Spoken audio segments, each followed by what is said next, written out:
যে এত বড় দরজা দিয়েও আমার উম্মতেরা ঘাড় রাখার জায়গা পাবে না। তিরমিজি শরীফের 2549 নম্বর হাদিসের বর্ণনা। হাদিসের রাবি হলেন হযরত সাঈদ ইবনুল মুসাইয়িব। আন সাঈদ ইবনুল মুসাইয়িব আন্নাহু লাকিয়া আবু হুরায়রা। সাঈদ ইবনুল মুসাইয়িব আবু হুরায়রা রাদিয়াল্লাহু আনহুর সঙ্গে সাক্ষাৎ করলেন। ফাকালা আবু হুরায়রা, আবু হুরায়রা রাদিয়াল্লাহু আনহু বললেন, ফাকালা আবু হুরায়রা আসআলুল্লাহ আইয়াজমা বাইনি ওয়া বাইনাকা ফি সুকিল জান্নাহ।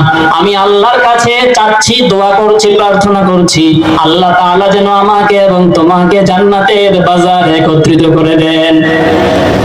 ফাকালা সাঈদুন, সাঈদ ইবনুল মুসাইয়িব বললেন, আফিহা সুকুন, জান্নাতে কি আবার বাজার আছে নাকি?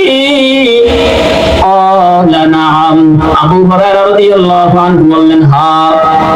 আখবারনি রাসূলুল্লাহ সাল্লাল্লাহু আলাইহি ওয়াসাল্লাম, নবীজি সাল্লাল্লাহু আলাইহি ওয়াসাল্লাম আমাকে বলেছেন, সংবাদ দিয়েছেন, ইন্না আহলাল জান্নাতি ইযা দাখালুহা, জান্নাতীরা যখন জান্নাতে প্রবেশ করবে, নাযালু ফিহা বিফadli আমালিহিম, জান্নাতীরা জান্নাতে প্রবেশ করার পরে তারা তাদের আমল অনুযায়ী জান্নাতের মধ্যে জায়গা পেয়ে যাবে। সুম্মা ইউযানু লাহুম ফি মিকদারি ইয়াউমিল জুমআতি মিন আইয়ামিদ দুনিয়া, দুনিয়ার সময় অনুসারে জুমআর দিনে অনুমতি দেওয়া হবে, আল্লাহ তাআলার সঙ্গে সাক্ষাতের অনুমতি দেওয়া হবে। ফায়াজুরুনা রাব্বাহুম, জান্নাতীরা আল্লাহ পাকের সাক্ষাতের জন্য বের হয়ে যাবে। ওয়াইবরুজু লাহুম আরশাহু, আল্লাহ তাআলা স্বয়ং তার নিজের আরশ প্রকাশ করে দিবেন।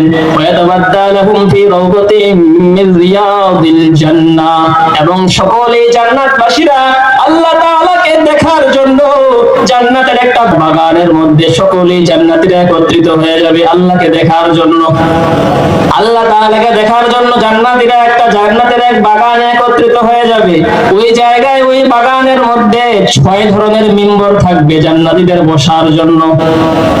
ফাতুদউ লাহুম মানাবিরু মিন নূরিন, নূরের মিম্বর থাকবে, জান্নাতীরা নূরের মিম্বরে বসবে। ওয়া মানাবিরু মিন লুলু, লুলুয়ের মিম্বরের মধ্যে বসবে। ওয়া মানাবিরু মিন ইয়াকুত, ইয়াকুত পাথরের মিম্বরে বসবে। ওয়া মানাবিরু মিন জাবারজাত, পান্নার মিম্বরে বসবে। ওয়া মানাবিরু মিন যাহাব, স্বর্ণের মিম্বরে বসবে। ওয়া মানাবিরু মিন ফিদ্দা, রূপার মিম্বরে বসবে। এই 6 প্রকার মিম্বর সাজানো থাকবে এবং এই মিম্বরগুলোতে আসনের মধ্যে সবাই বসে গেল। এবার আল্লাহ তাআলা প্রকাশ পেয়ে গেলেন, আল্লাহ তাআলার সঙ্গে জান্নাতীদের কথা হয়ে যাবে।